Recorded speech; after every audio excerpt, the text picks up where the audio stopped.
Welcome to 3 Minute Gaming News, your one stop to get all your daily gaming news in just 3 minutes. We start with, is there Halo drama on the horizon?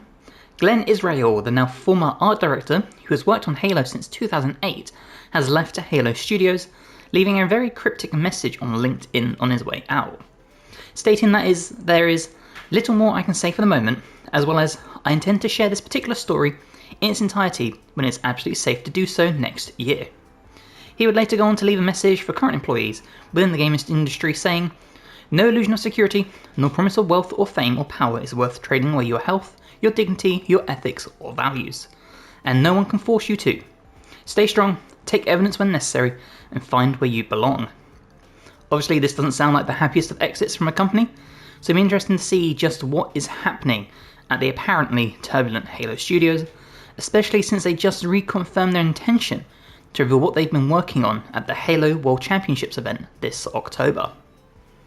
We have more Sandfall Interactive news this time, but not regarding Expedition 33. Guilherme Broche spoke with the Washington Post confirming that, despite the huge success of Expedition 33, that doesn't mean the company will stick with that formula, stating that they want their games to feel authentic and made with love, meaning the studio isn't locked into using the same art style, gameplay and story type. Final Fantasy 7, 8 and 9 are all getting physical Nintendo Switch releases in the US this December. This will be in the form of 7 and 8 Remastered Twin Pack and number 9 on its own. Both are currently on Amazon for pre-order for $40. There's a warning for you Borderlands 4 mod users from the creative director Graham Timmons. This comes in the form of a dialogue skip mod, which he has warned can lead to broken mission states that might not be recoverable, so keep that in mind. The Minecraft movie is getting a sequel due out on the 23rd of July 2027, with director Jared Hess due to return, reported by Deadline. And finally, Bloober, the Polish developer behind Silent Hill 2 Remake and Chronos: The New Dawn, their subsidiary Broken Mirror Games is working on a Switch exclusive game to be released next year. Codenamed Project M, you can now check out the full teaser trailer. Welcome to 3 Minute Gaming News, your one stop to get all your daily gaming news in just 3 minutes. We start with more Borderlands 4 news, as it was just announced at their panel during PAX Australia. November 20th will see the release of the first DLC bounty pack, How Rush Saved Mercenary Day. This DLC pack will add a holiday theme to the game while adding new missions and a boss, legendary gear, and more. So look forward to the first drop with more slated DLC releases in 2026. It's another day, which means it's time for another piece of Sandfall Interactive news, once again coming from creative director Guillaume Broche. This time, speaking to PC Games N, we have confirmation that Sandfall have begun work on their next game, stating that it will be very unique and artsy, which sounds very similar to Expedition 33, while going on to say that they have lots of good ideas.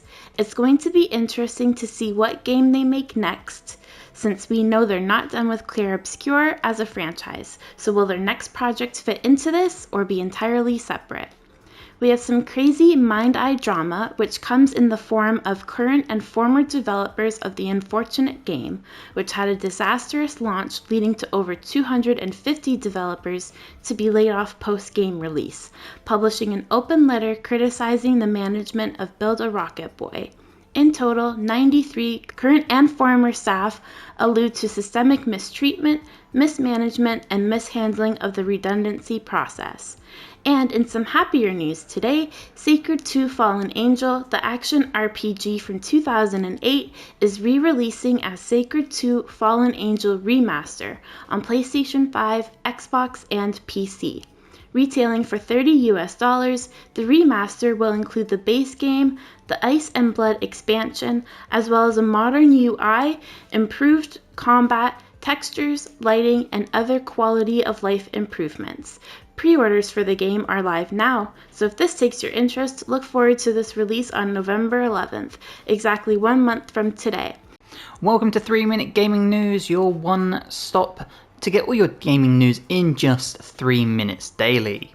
We start with the current game of the year in my opinion, and honestly one of my favourite games of all time, Clair Obscur Expedition 33. Now, game director Guillemot Bush told Eurogamer that they are working on a huge free update that will launch across all platforms as a thank you for over 5 million copies of the game being sold.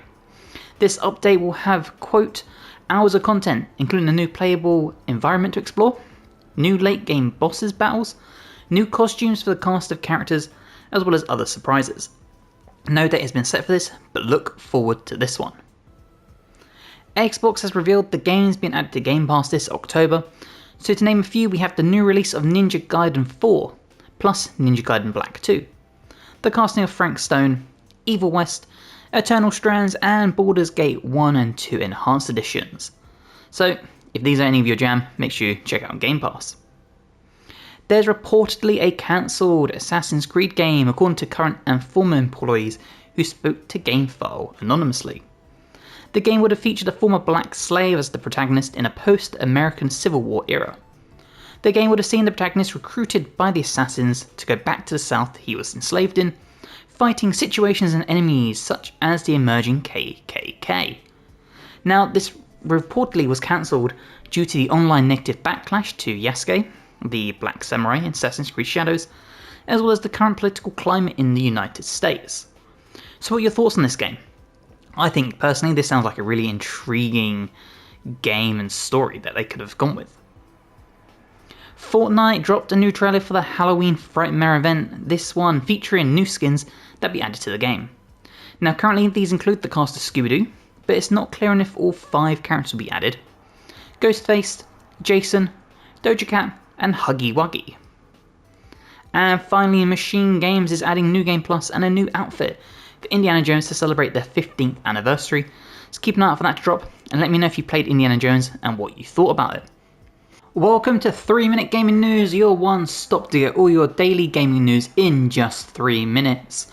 We start with Machine Games, the studio behind Indiana Jones and the Great Circle, as well as Wolfenstein, who celebrated their 15th anniversary, dropping this photo on X. Is this potential that they're already working on their next title? Maybe a follow-up to Wolfenstein or Indiana Jones? There's potential Pokemon Legends EA leaks now, as it's being reported that the shiny sound, which first appeared in Pokemon Legends Arceus, will be making a return, helping all you shiny hunters out there catch them all again.